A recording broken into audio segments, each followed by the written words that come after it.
بسم الله الرحمن الرحيم.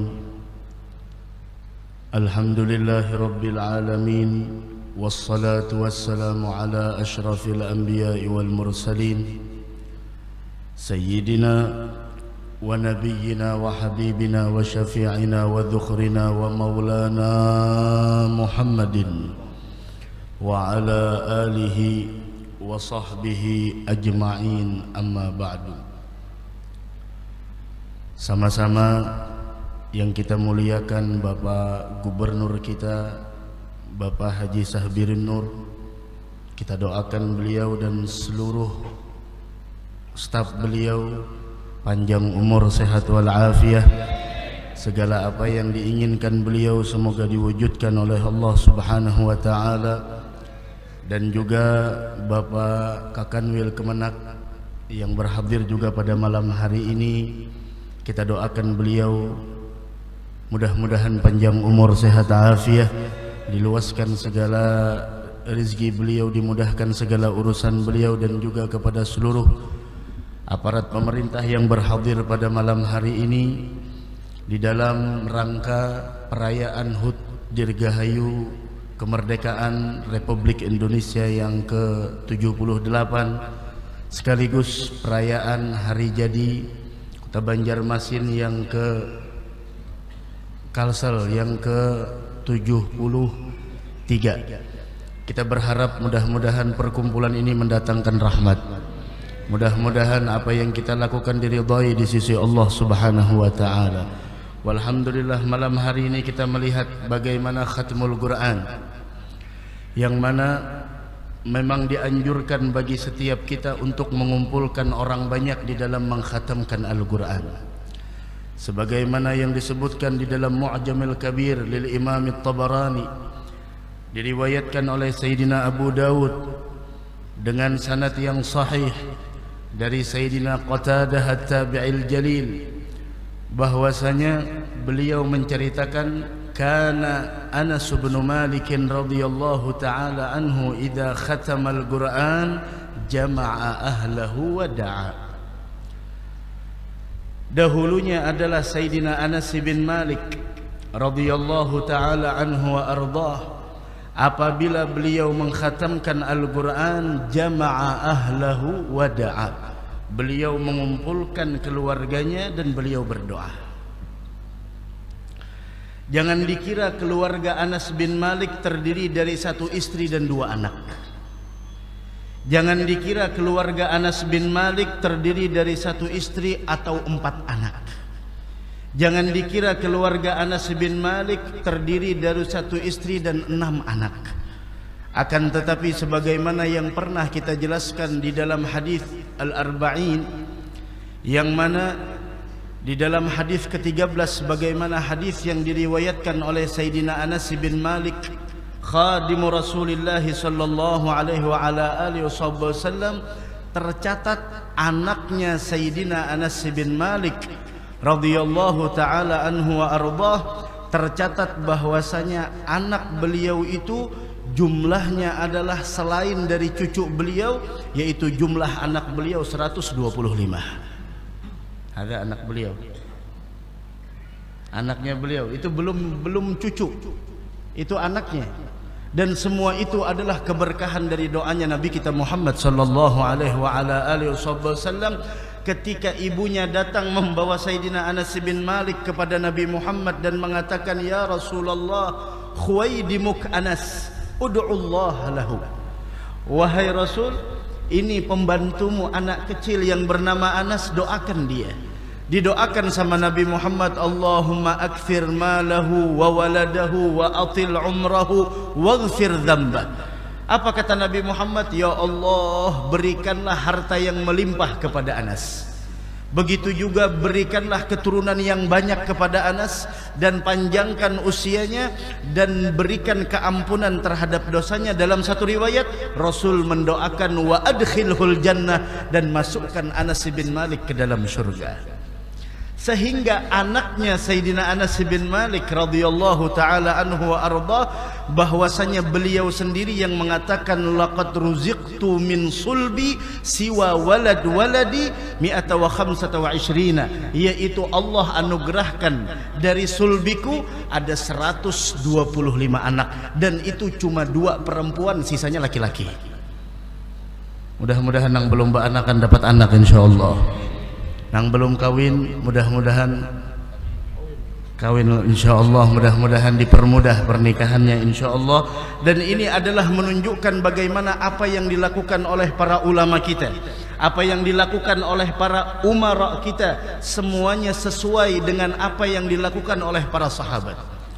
Semuanya sesuai dilakukan oleh orang-orang terdahulu, yang mana mereka tidak lain di dalam mengumpulkan keluarganya ketika mengkhatamkan Al-Quran adalah yaitu bahwasanya mereka menginginkan keberkahan dan rahmat dari Allah.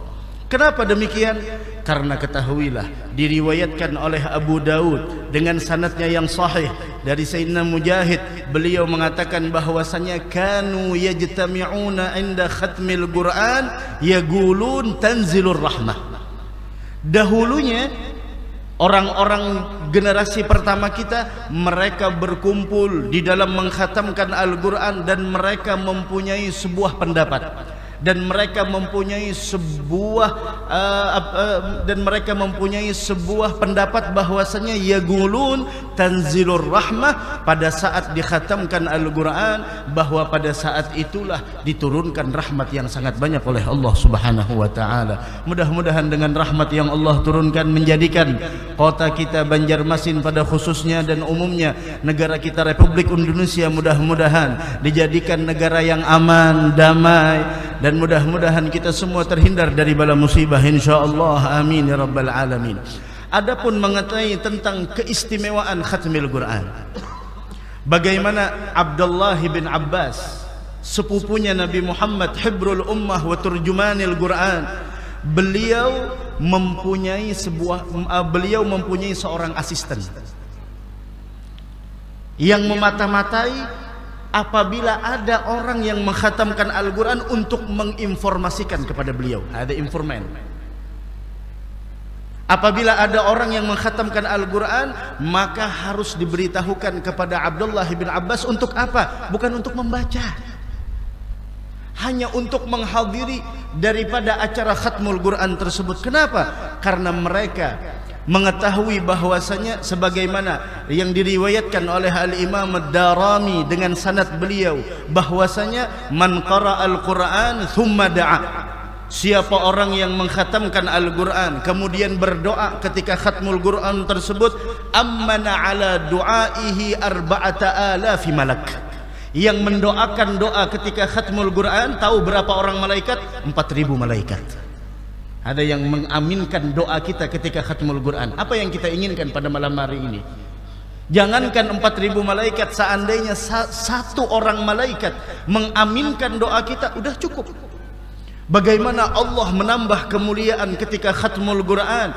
4.000 malaikat yang Allah kirim untuk menghadiri daripada acara khatmul Quran dan mengaminkan daripada setiap doa yang dipanjatkan di dalam acara khatmul Quran tersebut. Bahkan Sayyidina Irbad bin Sariyah, hadis marfu, bahwasanya beliau mengatakan man khatamal Quran, kata Rasul, man khatamal Quran falahu da'watun mustajabah. Hadis riwayat Tabrani. Siapa orang yang mengkhatamkan Al-Quran, maka dia mempunyai satu kesempatan segala doanya diijabah oleh Allah. Mudah-mudahan hajat kita kabul dunia wal akhirah insyaallah. Dan dalam hadis yang lain, bahwasanya orang yang mengkhatamkan Al-Quran dimintakan ampun dosanya oleh para malaikat dari dia mengkhatamkan Al-Quran. Apabila dia mengkhatamkan Al-Quran di awal malam, maka dari dia mengkhatamkan Al-Quran sampai besok pagi, maka dimintakan ampun oleh 60.000 para malaikat atas dosa-dosa yang pernah dikerjakan oleh orang yang mengkhatamkan Al-Quran tersebut.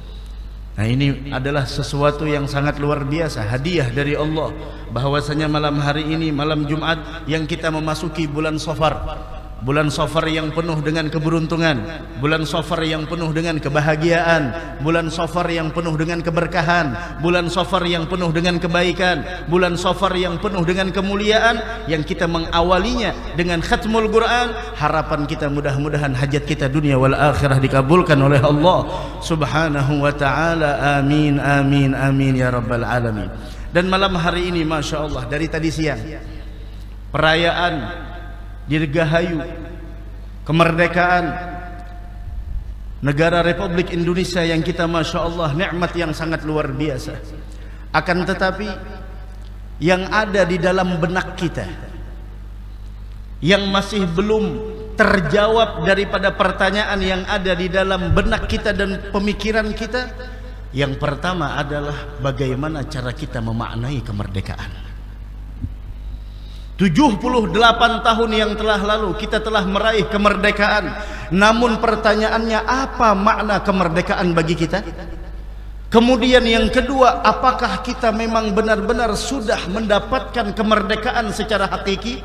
Dan yang ketiga, bagaimana kita mengisi kemerdekaan yang merupakan nikmat yang sangat agung dan besar dari Allah Subhanahu wa ta'ala? Bagaimana cara kita untuk menghargai nikmat kemerdekaan tersebut? Ini 3 pertanyaan tentang makna kemerdekaan. Apakah kita memang benar-benar telah mendapatkan kemerdekaan yang hakiki?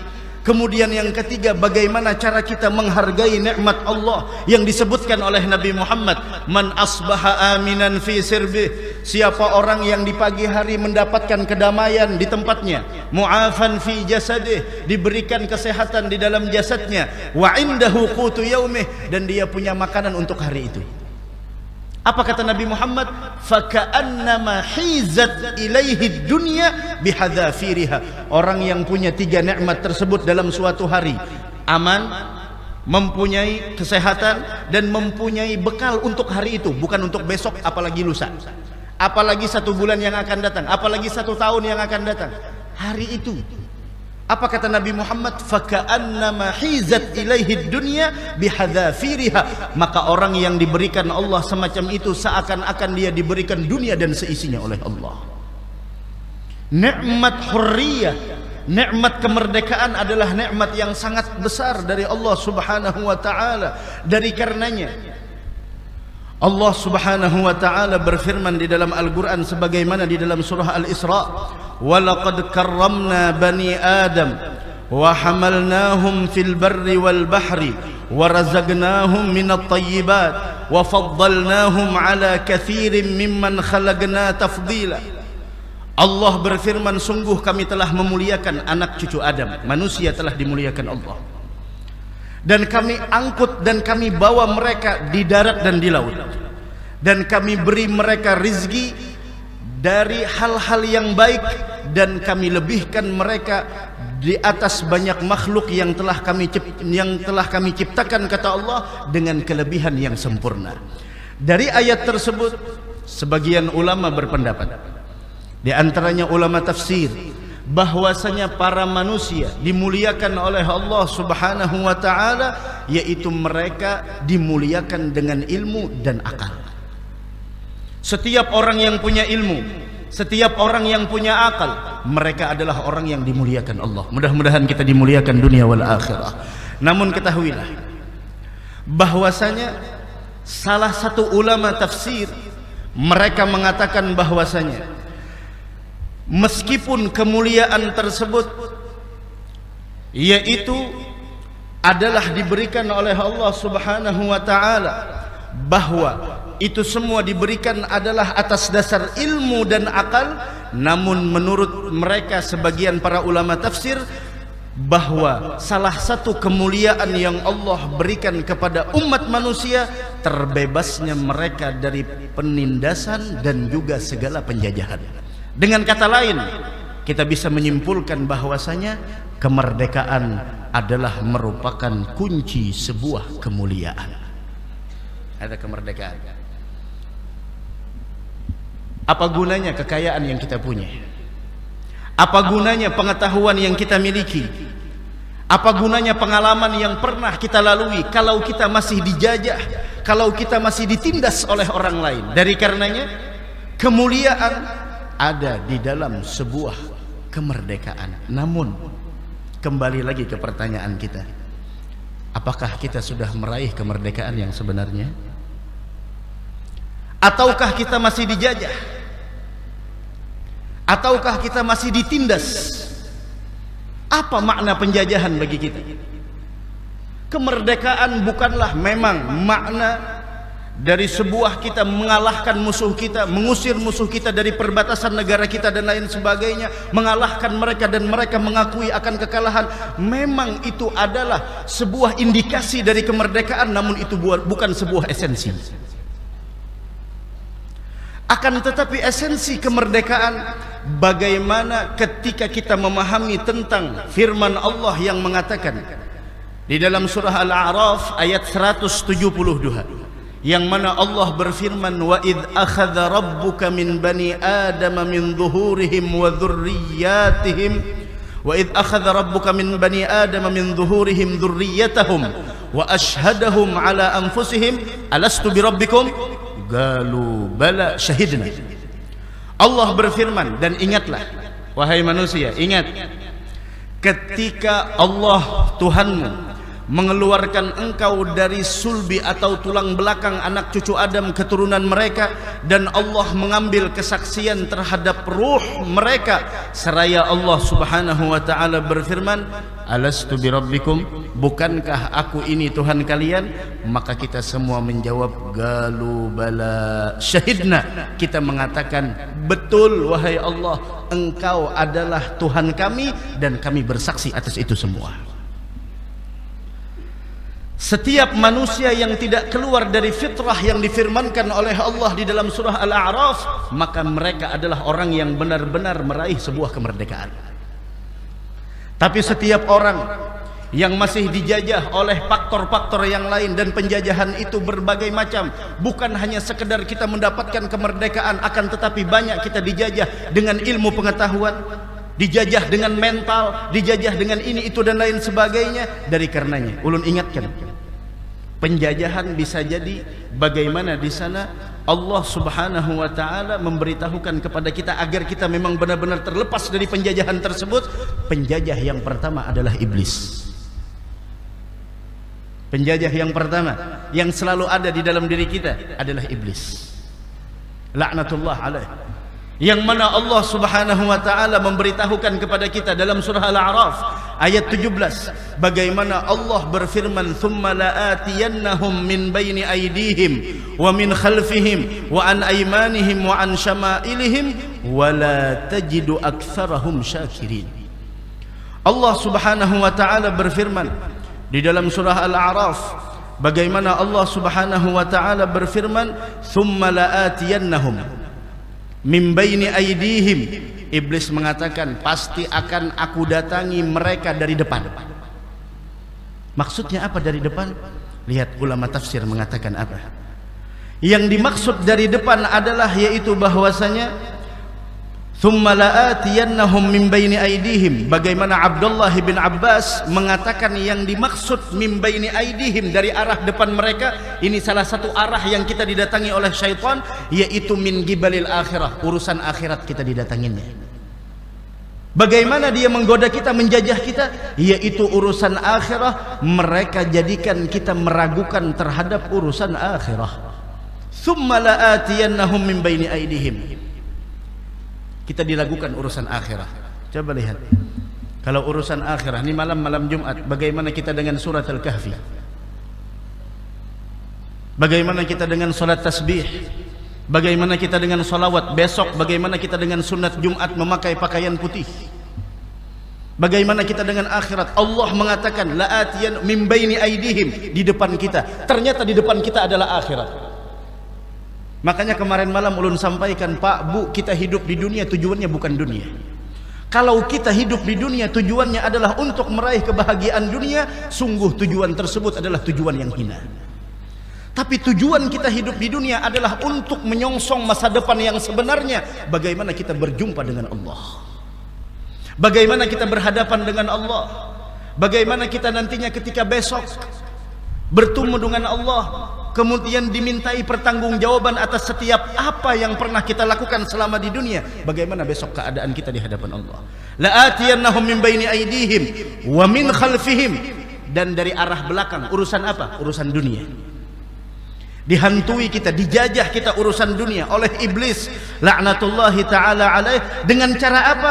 Dengan cara bahwasanya uraghibuhum fi dunyahum, kata iblis, aku berikan mereka sebuah ambisi yang sangat besar untuk meraih kebahagiaan dunia, sehingga seberapa besar ambisimu terhadap dunia, sebesar itulah keinginanmu kepada akhirat keluar dari hatimu. Min baini aydihim wa min khalfihim wa an aymanihim, dari arah kananmu. Maksudnya apa? Urusan agama kita, berbagai macam kita diragukan. Wa an syama'ilihim, yaitu adalah masalah dari sebelah kiri kita digoda oleh iblis untuk mempunyai semangat di dalam melakukan kemaksiatan. Na'udzubillah. Ada penjajah. Terus apalagi penjajah? Ulama menyebutkan yang kedua adalah nafsu yang ada di dalam diri kita. Innan nafsa la ammaratun bisu. Nafsu itu memang selalu mendorong kepada kejahatan. Dan yang ketiga adalah dunia, dan yang keempat adalah yaitu kita memerangi pemikiran kita masing-masing. Dari karenanya hadirin hadirat yang dimuliakan Allah, kemerdekaan adalah nikmat yang sangat besar dari Allah. Buktinya di dalam proklamasi kemerdekaan, bagaimana disebutkan di dalamnya, atas berkat rahmat Allah yang maha kuasa. Ini menunjukkan bahwa kemerdekaan adalah nikmat yang sangat besar. Dan hati-hati ketika nikmat engkau gunakan kepada kemaksiatan, maka nikmat tersebut akan berubah menjadi malapetaka. Dikatakan oleh para syair, idza kunta fi ni'matin far'aha, jika engkau berada di dalam sebuah nikmat, nikmat kemerdekaan adalah bagian dari nikmat, far'aha, jaga tu nikmat. Fa innal ma'asi tuzilun ni'am, karena kemaksiatan yang kau lakukan menghilangkan nikmat tersebut. Maka dari karenanya pertanyaan yang ulun sodorkan tadi, bagaimana kita mengisi kemerdekaan? Apakah dengan melakukan kemaksiatan? Apakah dengan melakukan sebuah hal-hal yang tidak diridhai Allah? Yang harusnya kita lakukan di dalam merayakan kemerdekaan adalah kegiatan semacam ini. Meriahkan semeriah-meriahnya. Tahlil kita hadiahkan untuk para pejuang-pejuang kita yang mereka mencintai negara Republik Indonesia, yang itu merupakan adalah bagian daripada keimanan.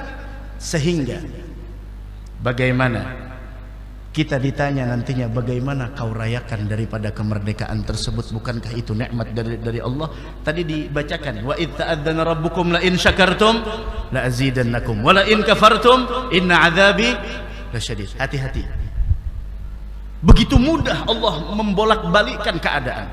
Idza arada syai'an ay yaqula lahu kun fayakun. Maka dari karenanya kita ingin selamat.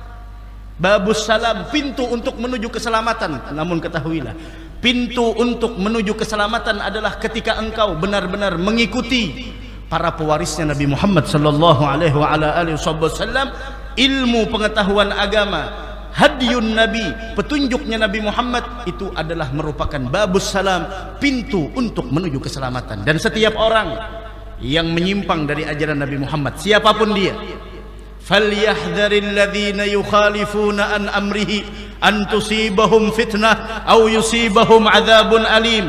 Dengarkan wahai umat manusia, dengarkan wahai umat Nabi Muhammad, falyahdharil ladzina yukhalifuna an amrihi, berikan peringatan setiap orang yang menyimpang dari perintahnya, yang menyimpang dari ajarannya. Ajaran siapa? Ajaran Nabi Muhammad sallallahu alaihi wasallam. Siapapun dia, antusibahum fitnah, yang paling pertama yang menimpa adalah antusibahum fitnah. Setiap orang yang menyimpang dari ajaran Nabi Muhammad akan menerima sebuah fitnah, bala dan yang paling terakhir, yang paling besar, au yusibahum adzabun alim, yaitu mereka akan mendapatkan azab yang sangat besar, azab yang sangat pedih. Kenapa? Karena akibat dari penyelewengan dan penyimpangan serta tidak menteladani, tidak mengikuti apa yang telah diinstruksikan oleh Nabi kita Muhammad sallallahu alaihi wasallam. Dari 2 hari kemarin telah kita ingatkan warga Banjarmasin pada khususnya dan seluruh rakyat Republik Indonesia, dan sudah kita sampaikan, Allahumma hal ballaghtu, sudah kita sampaikan, jangan pernah kita mengisi acara di dalam dirgahayu kemerdekaan kita dengan kemaksiatan. Jangan mengundang bala, jangan mengundang murka Allah. Tidak ada yang mengundang bala dan murka Allah melainkan adalah dosa yang dilakukan. Berapa banyak kasus kebakaran di kota kita Banjarmasin? Dan bala tidaklah diturunkan melainkan akibat kemaksiatan, dan tidaklah terangkat melainkan karena sebuah taubat kita kepada Allah. Bagaimana cara kita memaknai kemerdekaan? Apakah dengan sebuah kemaksiatan, pelanggaran terhadap apa yang telah disyariatkan oleh Nabi kita Muhammad sallallahu alaihi wasallam? La in kunta fi ni'matin far'aha, jika engkau berada di dalam sebuah nikmat, jaga. Fa innal ma'asi tuzilun ni'am, kemaksiatan menghilangkan nikmat. Fahfadh 'alaiha bi syukril ilah, jaga nikmat tersebut dengan bersyukur kepada Allah. Fa innal ilaha sari'un ligam, karena Allah itu siksaannya sangatlah cepat.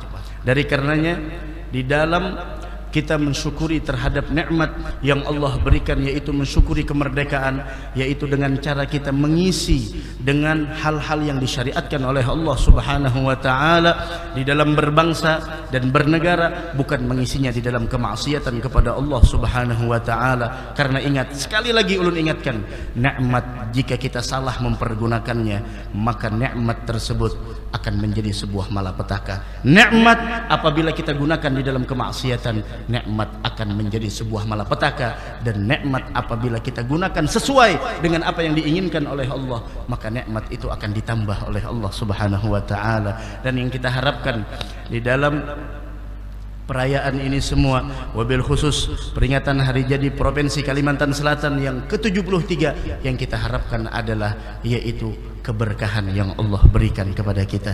Akan tetapi kunci keberkahan telah Allah berikan di dalam Al-Quran. Walau anna ahlal qura amanu wattaqau lafatahna alaihim barakatim minas sama'i wal ard.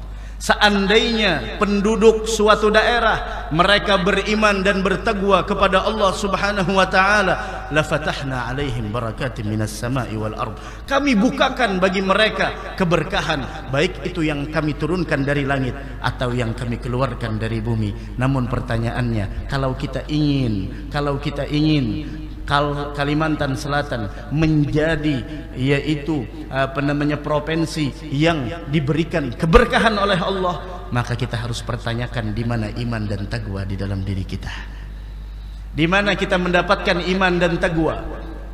Di mana kita mendapatkan cahaya tersebut? Kita tidak akan mendapatkan cahaya iman di takwa di tempat-tempat yang tidak dicintai Allah, namun akan kita dapatkan cahaya iman dan takwa di tempat yang diridhai oleh Allah, yaitu di tempat majlis semacam ini. Mudah-mudahan keimanan kita diberikan oleh Allah Subhanahu wa taala sehingga kita hidup dalam keadaan beriman, wafat dalam keadaan membawa iman, dan besok dikumpulkan dengan para orang-orang yang mempunyai keimanan. Dan mudah-mudahan ketakwaan selalu ada di dalam hati kita. Sering ulun sampaikan, Pak, Bu, dimanapun kita berada, jadikan modal utama kita adalah takwa. Siapapun, dimanapun kita berada, jadikan modal hidup kita adalah takwa. Kenapa demikian? Naam, karena ketakwaan dimanapun diletakkan pasti akan mendatangkan sebuah kebaikan dan keberkahan. Seorang pemimpin yang bertakwa tidak akan pernah menyalahgunakan kepemimpinannya. Rakyat yang bertakwa akan selalu mentaati apa yang diinstruksikan oleh pemerintahnya. Tidak pernah dia menghinakan penguasanya. Seorang yang mempunyai ilmu pengetahuan agama, jika bertakwa, ketakwaan akan mengantarkannya untuk mengamalkan ilmu. Seorang yang jahil, apabila dia bertakwa kepada Allah Subhanahu wa taala, menjadikannya untuk selalu ingin tahu tentang ilmu agama. Kenapa? Dia ingin tahu apa yang diinginkan Allah. Apa yang diinginkan Rasulullah? Orang yang sakit seandainya bertakwa, rasa takwanya tersebut akan menjadikannya sabar di dalam menghadapi keputusan Allah. Orang yang sehat seandainya dia bertakwa, ketakwaan yang akan menjadikannya untuk mempergunakan kesehatan dalam ketaatan. Orang yang kaya, ketakwaan yang akan membawanya untuk bersedekah. Dan orang-orang yang miskin apabila bertakwa, ketakwaan yang akan menjadikannya selalu menerima dengan keadaan. Walhasil ittaqullah haitsuma kunt, dimanapun engkau berada, jadikan modal hidupmu adalah ketakwaan. Dengan iman dan takwa kita harapkan Provinsi Kalimantan Selatan yang kita memperingati hari jadinya yang ke-73, kita harapkan Allah berikan keberkahan kepada kita semua. Mudah-mudahan di malam Jumat yang mana kita memohon kepada Allah, mudah-mudahan apa yang kita hajatkan dikabulkan oleh Allah. Mudah-mudahan pemerintah kita, Pamanbirin dan seluruh stafnya, mudah-mudahan diberikan oleh Allah kekuatan di dalam mengemban amanah, dan juga kepada seluruh jajaran pemerintahan yang lainnya, mudah-mudahan diberikan oleh Allah ketakwaan, mudah-mudahan diberikan oleh Allah kesehatan, keafiatan, pemeliharaan, dimudahkan segala urusannya, dan kita semua mudah-mudahan Allah berikan keselamatan dunia wal akhirah, dan mudah-mudahan kita termasuk orang yang tidak menyelewengkan daripada menghargai, mensyukuri makna kemerdekaan di tahun ini. Berapa banyak orang-orang yang telah salah kaprah di dalam mensyukuri nikmat tersebut. Mudah-mudahan ada manfaatnya insyaallah, mudah-mudahan ada barokahnya, mudah-mudahan kita berataan panjang umur, sehat afiat, mudah-mudahan seberataan kita diwafatkan dalam keadaan husnul khatimah. Amin amin ya rabbal alamin.